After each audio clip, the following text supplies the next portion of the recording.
Hello my dear students. नमस्कार। मैं साहब सिंह सर आप सभी को आपके ही इस यूट्यूब चैनल पर स्वागत करता हूं। All of you are most welcome and thank you very much for joining this channel. आज का टॉपिक अपना आपकी क्लास 10th की जो बुक है इंग्लिश की फर्स्ट फ्लाइट, उसकी पोइम है फायर एंड आइस।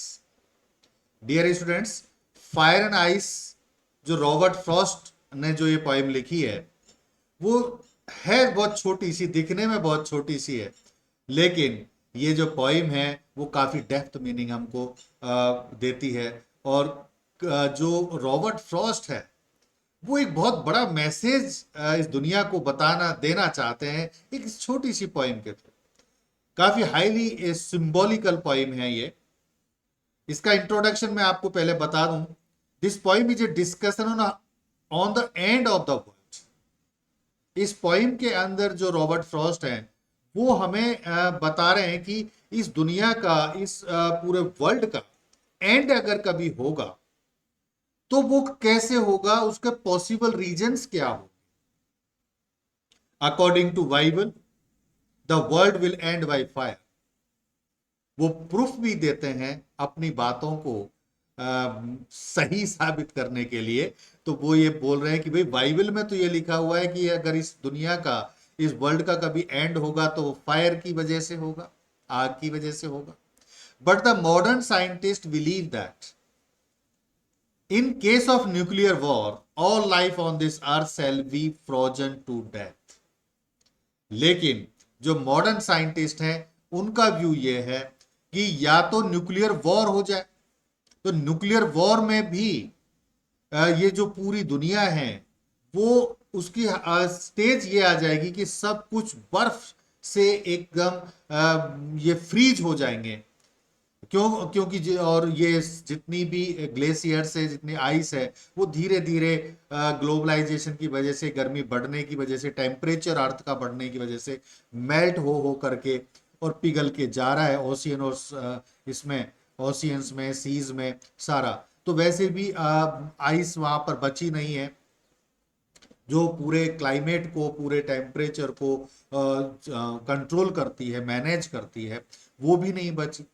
तो वो एक रीजन होगा कि जब आइस ही नहीं बचेगी तो या टेम्परेचर बढ़ेगा तो बहुत ज्यादा बढ़ जाएगा, और घटेगा तो बहुत कम हो जाएगा, माइनस में चला जाएगा तो पूरी दुनिया जम जाएगी, फ्रीज हो जाएगी। तो आइस ही इसका एक रीजन होगा आइस साइंटिस्टों के हिसाब से। Point has used fire and ice both.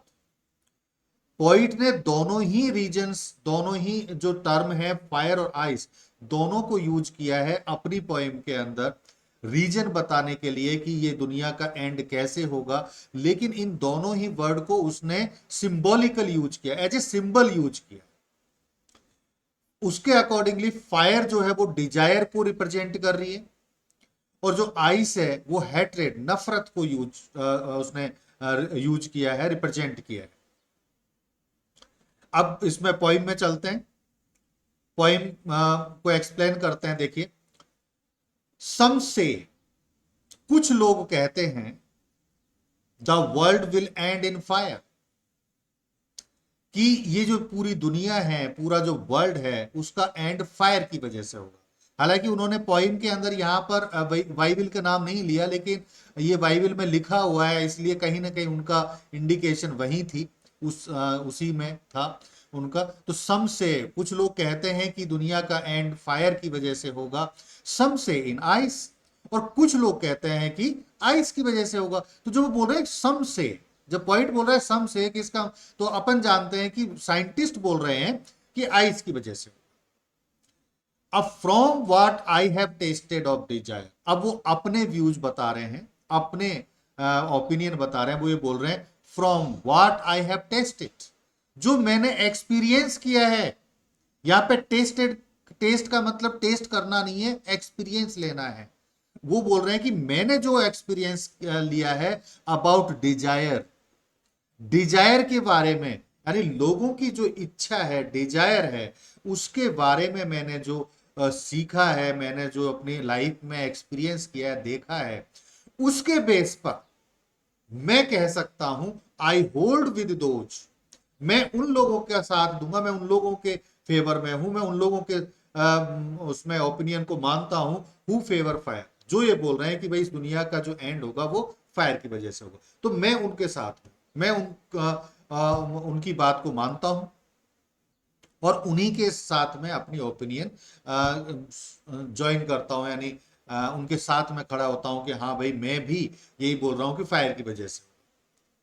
But लेकिन if it had to perish twice, लेकिन अगर इस दुनिया, अगर इस वर्ल्ड को दूसरी बार एंड होना पड़ा, खत्म होना पड़ा, यानी जरूरी नहीं है कि भाई एक ही रीजन जो होता है उसी से पूरी दुनिया एकदम 100% डिमोलिश हो जाए, खत्म हो जाए, डिस्ट्रॉय हो जाए, जरूरी नहीं है। तो ये बोल रहे हैं कि अगर पूरी दुनिया, पूरा वर्ल्ड जो है उसको दोबारा अगर एंड होना पड़ा, होना होगा, तो आई थिंक, आई नो, मैं ये मानता हूं कि I know enough of hate, तो मैंने नफरत के बारे में भी बहुत कुछ सीखा है, सीखा मतलब एक्सपीरियंस किया है इस दुनिया में कितनी नफरत बढ़ी हुई है। तो मैं नफरत के बारे में भी मैं बहुत कुछ जानता हूं कि दुनिया में कितनी नफरत फैली हुई है, और ये नफरत जो है, जो हेट जो है, ये सेकंड रीजन बनेगा उसका, अगर सेकंड मतलब अगर अर्थ को सेकंड टाइम डिस्ट्रॉय होना पड़ा तो। To say that for destruction ice is also great, और मैं ये कह सकता हूं कि आइस जो है वो भी इस अर्थ को, इस वर्ल्ड को खत्म करने के लिए काफी है, सफिशियंट है, एंड वुड सफाइस, सफिशियंट हो। तो डियर स्टूडेंट्स, आप देख रहे हो कि ये कहना क्या चाह रहा है, अब आप ध्यान से सुने। ये बोल रहे हैं कि भाई मैंने फायर का तो लिखा हुआ है, उसमें बाइबल में लिखा हुआ है कि फायर की वजह से इसका एंड होगा, तो शायद बाइबल में तो इसलिए लिखा हुआ है कि ग्लोबल टेम्परेचर बढ़ रहा है, यहाँ पर पूरी अर्थ का टेम्परेचर धीरे, आप देख रहे हो कि गर्मियां बढ़ती जा रही हैं, सर्दी बहुत कम टाइम के लिए रहती हैं, तो पूरा जो टेम्परेचर बढ़ रहा है उससे सारी आइस पिघल रही है, कहीं ना कहीं गर्मी इतनी बढ़ जा रही है, जंगलों में आग लग जाती है, इतना टेम्परेचर बढ़ जाता है कि जो लिविंग थिंग्स है उनके लिए अनबेरेबल हो जाता है ना। तो हो सकता है इस वजह से इसका एंड हो जाए, है ना। तो वो ये बोल रहे हैं, अब उन्होंने फायर को किससे कनेक्ट किया है, डिजायर से, और वो कैसे किया है वो देखिए। डिजायर यानी इंसान जो होता है उसकी जो इच्छा होती है, उसकी जो लॉन्गिंग होती है, वो जब कोई चीज को चाहता है कि मेरे को ये होना चाहिए, जैसे एक छोटा सा एग्जांपल लीजिए, कोई इंसान है उसके पास में 2 रूम का मकान है, वो चाहता है कि मेरा ये मकान बड़ा हो जाए। अगर किसी के पास 2 व्हीलर है तो वो ये चाहता है कि मेरे पास में 4 व्हीलर आ जाए, क्योंकि पड़ोसियों के पास 4 व्हीलर आ गई है, पड़ोसी 4 व्हीलर ले आते हैं तो वो चाहता है कि इनसे बड़ी गाड़ी मेरे पास में हो जाए, बड़ा मकान मेरे पास में हो जाए, है ना। तो ये जो डिजायर है वो इंसान की रुकती नहीं है, ये डिजायर इंसान की बढ़ती रहती है, और ये डिजायर की वजह से फिर क्या करता है इंसान, वो जो अपनी डिजायर की पूर्ति के लिए, पूरी करने के लिए, चाहे उसको दूसरे जो अपने ह्यूमंस हैं, अपने लोग हैं, उनके साथ उनको डिसीव करना पड़े, धोखा देना पड़े, या किसी भी तरह का उसको करप्शन करना पड़े, कुछ भी करना पड़े, वो करता है। और जब इंसान जब करप्शन करता है, दूसरों के साथ में लड़ाई झगड़े करता है, धोखा दे देता है उनको, है ना, तो नफरत बढ़ती चली जाती है, हेट। तो यहां पे ये जो एक जब हेट उसकी डिजायर धीरे धीरे वो हेट का रूप ले रही है वहां पर, तो डिजायर जो है वो बढ़ रही है, बढ़ते बढ़ते बढ़ते बढ़ते। अब आप देख लो कि दो इंसानों के बीच में झगड़े, कई बार सोसाइटी के बीच में झगड़े हो जाते हैं, कंट्रीज के बीच में झगड़े हो जाते हैं, है ना, क्योंकि कंट्रीज के बीच में जब झगड़े होते हैं वहां पर भी डिजायर ही है। एक कंट्री चाहती है कि ये पूरा एरिया, पूरा रीजन मेरे कंट्री के उसमें आता है, मेरा है, दूसरी कंट्री की डिजायर है कि ये नहीं, ये एरिया मेरा है।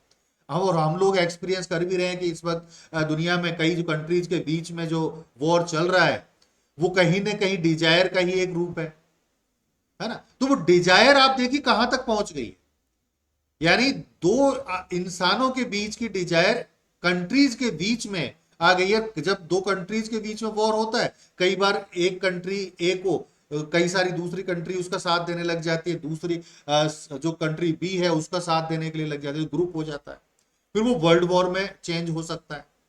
वर्ल्ड वॉर में चेंज होगा तो ऑब्वियसली जब दोनों साइड से होगा, वी हैव ऑलरेडी सीन और विटनेस 2 वर्ल्ड वॉर्स हम देख चुके हैं। तो यहां पर ये बोल रहा है कि भाई स्टार्ट कहां से हुआ, ये जो वॉर वहां तक पहुंचा है ये स्टार्ट कहां से हुआ, डिजायर से, यानी इंसान की इच्छा से।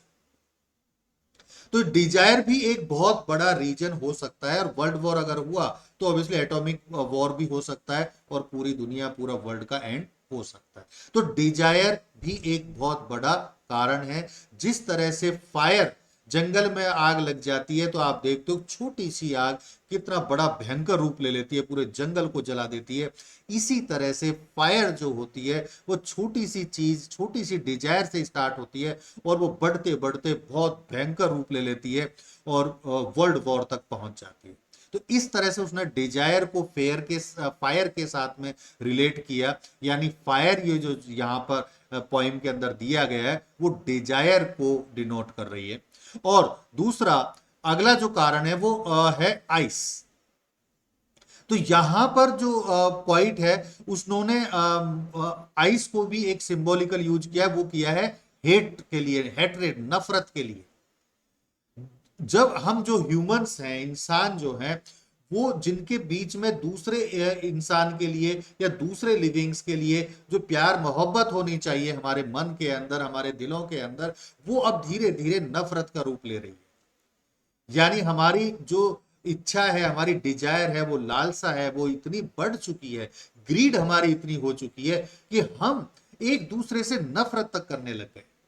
तो जब हम करने लग जाते हैं, हेट्रेड हमारे अंदर बढ़ जाती है, तब जो एक तरह से, जिस तरह आइस जो होती है, आइस किसका रूप होता है, ध्यान से सुने आप, आइस किसका रूप होता है, पानी, पानी से आइस बनती है। जो आइस लिक्विड फॉर्म में होती है, वाटर फॉर्म में होती है, तो वाटर के मोलिक्यूल्स दूर दूर होते हैं, इसीलिए तो वो लिक्विड फॉर्म में है और उनमें मोशन बना रहता है, मोशन करते रहते हैं।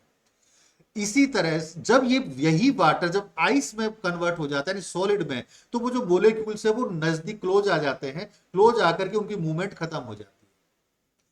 तो इसी तरह से जब वाटर आइस में बदला तो उनकी उसकी पार्टिकल्स की मोशन खत्म हो चुकी है, ब्लॉक हो चुका है, सॉलिड बन गया। हम लोगों जो इंसान होते हैं, हम इंसान जो एक दूसरे से प्यार मोहब्बत करते हैं, हमारे अंदर इमोशंस होती है, इमोशंस होती है तो हम एक दूसरे की भावनाओं, मन की बात, दिल की बात जान लेते हैं, एक दूसरे से प्यार मोहब्बत की बातें करते हैं, इमोशंस होती हैं। लेकिन जब हम एक दूसरे से नफरत करने लग जाते हैं, इंसान इंसान से जब नफरत करने लग जाता है तो वो जो इमोशंस खत्म हो जाती है और हम लोग नफरत करने लग जाते हैं। जिस तरह से जो वाटर है वो आइस में बदला तो पार्टिकल्स की मोशन खत्म हो गया, तो जब इंसान एक दूसरे से नफरत करता है तो उसकी इमोशंस खत्म हो जाती है। इसलिए उसने यहां पर आइस को और हेट्रेड, नफरत को, दोनों को साथ में रिप्रेजेंट किया है, एक जैसा बताया। कोई इमोशन नहीं होता आइस के अंदर तो हमारे अंदर भी कोई इमोशंस नहीं रहती, और वो नफरत इतनी बढ़ जाती है धीरे धीरे धीरे धीरे कि वो एंड में जाके वर्ल्ड वॉर तक पहुंच जाती है, लड़ाई झगड़ों पर पहुंच जाती है। वर्ल्ड वॉर जब हो जाता है तो फिर ऑब्वियसली किसी भी टाइम अगर मान लो एटॉमिक वॉर अगर हुआ तो पूरी दुनिया एंड हो सकती है। तो यहां पर जो रॉबर्ट फ्रॉस्ट हैं उन्होंने बताया कि जो इंसान के अंदर जो डिजायर और हेट्रेड वो इस लेवल पर बढ़ चुकी है कि ये पूरी दुनिया का एंड करने के लिए सफिशिएंट रीजंस हो सकते हैं। इसलिए पूरी दुनिया को वो वार्निंग देना चाहते हैं, चेताना चाहते हैं, बताना चाहते हैं कि ये जो डिजायर है और हेट्रेड है, टाइम रहते, समय रहते हमें इसके ऊपर सोचना चाहिए। क्योंकि वर्ल्ड वॉर से हम 2 वर्ल्ड वॉर पहले से एक्सपीरियंस कर चुकी है ये सारी दुनिया। क्या मिला हमें, क्या फायदा हुआ, हमें क्या ले लिया, हमने सिर्फ खोया है, हमने सिर्फ हमें लॉस हुआ है। इस दुनिया को, पूरी ह्यूमैनिटी को, इस पूरे वर्ल्ड को सिर्फ लॉस ही हुआ है। तो आगे भी हम क्यों इस रास्ते पर चल रहे हैं, क्यों डिजायर को इतना बढ़ा रहे हैं, क्यों हेट्रेड को इतना बढ़ा रहे हैं? तो कहीं ना कहीं ये जो मैसेज यही देना चाहते हैं रॉबर्ट फ्रॉस्ट कि इंसान को अपनी डिजायर और अपनी हेट्रेड पर काम करने की जरूरत है। दोबारा से रीथिंकिंग करना होगा, सोचना होगा कि ये उस लेवल तक ना बढ़े। यही इसकी पोइम की यही मैसेज है माय डियर स्टूडेंट्स। जो डिफिकल्ट वर्ड्स हैं मैंने यहाँ पे लिखे हुए हैं। पेरिस का मतलब होता है एंड हो जाना, खत्म हो जाना, डिस्ट्रॉय हो जाना। सफाइस जो है सफिशिएंट का शॉर्ट रूप है। टेस्टेड, टेस्टेड का मतलब एक्सपीरियंस लेना। ये वर्ड मीनिंग्स हैं डिफिकल्ट वर्ड्स। अब आ जाते हैं लिटरेरी डिवाइस यानी पोएटिक डिवाइसेस। तो इस छोटी सी पोएम के अंदर काफी सारे लिटरेरी डिवाइसेस हैं। मेन मैं आपको बता देता हूँ। राइमिंग स्कीम, हालांकि इसमें कोई ऐसी फिक्स राइमिंग स्कीम नहीं है, आप बनाना चाहें बना सकते हैं। ए बी है। तो राइमिंग स्कीम मैं आपको बता देता हूँ किस तरह से बनती है। यहां पर जैसे हर लाइन का जो लास्ट का जो वर्ड होता है, लास्ट वाला, उसका प्रोनाउंसिएशन चेक किया जाता है। तो जो लास्ट का वर्ड है फायर, आयर, तो एक प्रोनाउंसिएशन आयर। तो आयर जो लास्ट में निकलता है हमारे मुंह से प्रोनाउंसिएशन, उसको हमने एक नाम दे दिया ए। अब दूसरा वर्ड देखो लास्ट नेक्स्ट लाइन का आइस। अब आयर और आइस तो अलग अलग हुई ना, तो डिफरेंट है, इसलिए इसका नाम दे दिया हमने बी। थर्ड लाइन का लास्ट है डिजायर। अब डिजायर में आयर आ गया। पहला जो लाइन थी उसकी लास्ट वर्ड में भी फायर में आयर आया था, डिजायर में भी आयर आया। यानी जो ये जो है थर्ड लाइन का, ये ए से मिलता जुलता है। तो ए बी ए, यहां पर हम पहुंच चुके हैं ए बी ए। फिर लास्ट फोर्थ लाइन का फायर, ये भी है। तो ए बी ए ए। फिर यहां पे आ गया ट्वाइस। अब ये ट्वाइस किससे जुड़ता है? बी से, तो यहां पे बी आ गया। फिर यहां पे हेट, वो जो अभी तक बिल्कुल अलग है, तो सी आ गया यहां पर, क्योंकि हेट की तो प्रोनाउंसिएशन ही अलग होगी, तो सी आ गया। फिर ये आइस यहां पे बी से जुड़ा हुआ है, तो बी दोबारा से लगा देंगे हम। फिर ग्रेट, अभी ग्रेट का जो प्रोनाउंसिएशन है वो हेट से जुड़ा हुआ है, ग्रेट हेट दोनों, तो यहां पर सी दोबारा से आ जाएगा। और सफाइस, यहां पे सफाइस, ये जो हमारा बी था वो सफाइस। तो अगर ए बी इस तरह से हम अगर कंबाइन करें तो ए बी सी बी, इस तरह से इसका राइमिंग स्कीम बन जाती है। अब आ जाता है लिटरेरी डिवाइस। लिटरेरी डिवाइस में अगर हम देखें तो सबसे मेन है इसका सिंबोलिज्म। क्यों? क्योंकि स्टार्टिंग में मैंने आपको बताया था ये जो छोटी सी पोइम है इसमें सिंबल्स यूज हुए हैं। फायर और आइस दोनों ही एज ए सिंबल यूज करें। फायर जो सिंबल है वो डिजायर के लिए है और आइस है वो हैट्रेड के लिए है। तो सिंबोलिज्म इसमें यूज हुआ है। एसोनेंस, मैंने आपको बताया कि एसोनेंस जो होता है वो जब कोई भी दो या दो से ज्यादा वर्ड में कोई वोवेल, एक ही वोवेल यूज होता हो, उसकी प्रोनाउंसिएशन यूज होती हो, तो हम बोलते हैं एसोनेंस यूज हुआ है। और कॉन्सोनेंस अगर कॉन्सोनेंट यूज हुआ है, लेकिन यहां पे एसोनेंस यूज हुआ है इसमें, तो एसोनेंस हम बोलेंगे। अब यहां पे आप देखिए वोवेल में अगर आप देखें यहां पर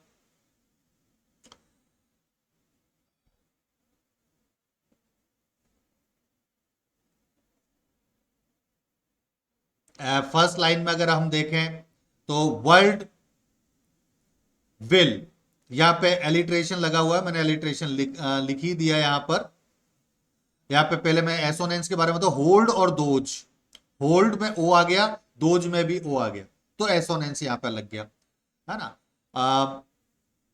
इसी तरह से एलिट्रेशन, एलिट्रेशन होता है जब कोई भी दो वर्ड सेम अल्फाबेट से स्टार्ट होते हैं, सेम से, है ना, तो फिर हम बोलते हैं कि भाई यहाँ पे एलिट्रेशन लगा हुआ है। तो यहां पर आप देख रहे हैं कि जो वर्ल्ड विल, वर्ल्ड में भी डब्लू है और विल में भी डब्लू है ना।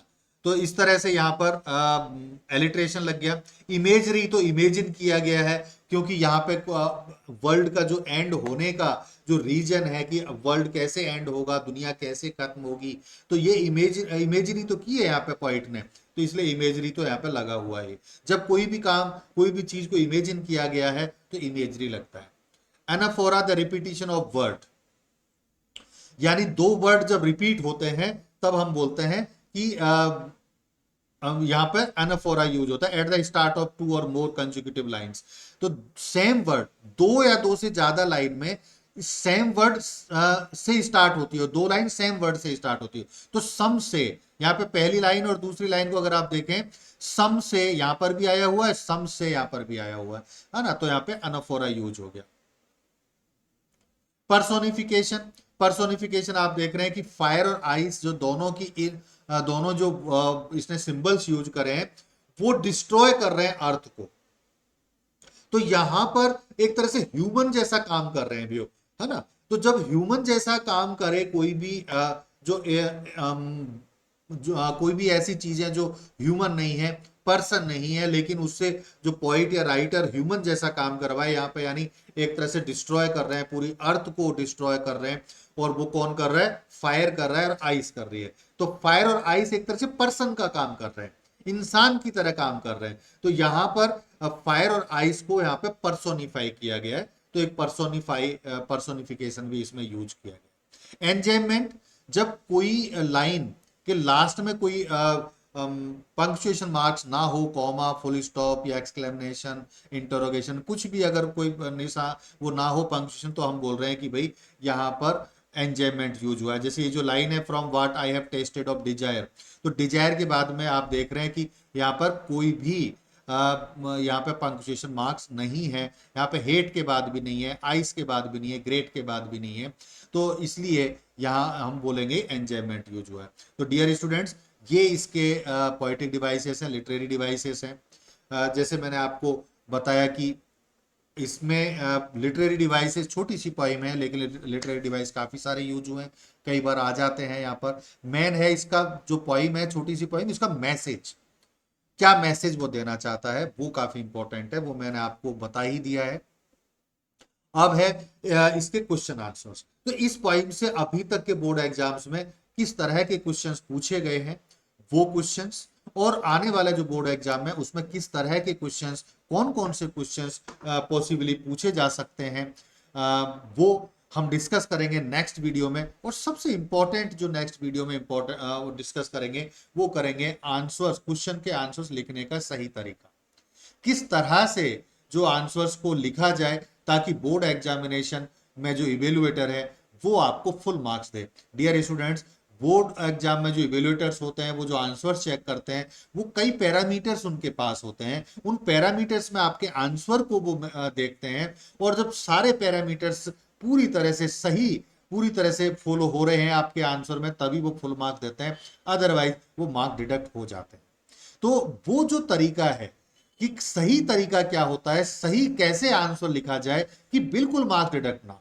कई जो बच्चे होते हैं वो बेचारे, उनको सारा आंसर पता होता है, वो पूरा कंटेंट लिखते हैं इसमें आंसर में, लेकिन उसके बावजूद भी हम जब कॉपी चेक करते हैं, तो हम जब पैरामीटर्स में उसको आंसर को चेक करते हैं, तो कई पैरामीटर्स का यू वहां पे फॉलो नहीं किया होता है स्टूडेंट ने, और मार्क डिडक्ट कर देते हैं। वो करना पड़ता है, मजबूरी होती है, क्योंकि ये आपको पता है इंग्लिश जो होती है ना, ये एक लिटरेचर सब्जेक्ट है, इसमें बहुत सारे पैरामीटर्स को चेक करना पड़ता है, तो मार्क डिडक्ट हो जाते हैं। हालांकि जो इवेल्युएटर्स होते हैं वो नहीं चाहते मार्क डिडक्ट करना, वो चाहते हैं बच्चे का ज्यादा से ज्यादा बेनिफिट हो, लेकिन फिर भी हमें पैरामीटर्स का ध्यान रखना पड़ता है, डिडक्ट करना पड़ता है। दुख होता है उनको जब पूरा कंटेंट दिखाई देता है आंसर का, मार्क डिडक्ट करने में, लेकिन करना पड़ता है। तो डियर स्टूडेंट्स, मैं आपको समझाऊंगा कि आंसर्स को सही लिखने का तरीका क्या होता है, ताकि आपके फुल मार्क्स आए, कोई भी आधा नंबर भी आपका ना कटे, बिल्कुल भी आपके ना कटे, है ना। तो ये अगले वीडियो में मैं आपको एक्सप्लेन करूंगा, बिल्कुल भी मिस ना करिए इसको। और इसके लिए आपको इस चैनल को सब्सक्राइब करना बहुत जरूरी है। जिन्होंने सब्सक्राइब कर दिया उनके लिए बहुत थैंक यू, लेकिन जिन्होंने अभी सब्सक्राइब नहीं किया है, उससे रिक्वेस्ट है कि इसको सब्सक्राइब करें, बेल आइकन को प्रेस करें, ताकि आपको नोटिफिकेशन मिल जाए। और आपको एक्सप्लेनेशन अच्छी लगी है, जरूर लगी होगी, मुझे विश्वास है, तो इसको लाइक भी जरूर करें। Thank you very much. इसी प्रॉमिस के साथ में कि अगला वीडियो जो होगा वो जल्दी अपलोड करूंगा। आज के लिए इजाजत दीजिए। Thank you very much, thanks a lot.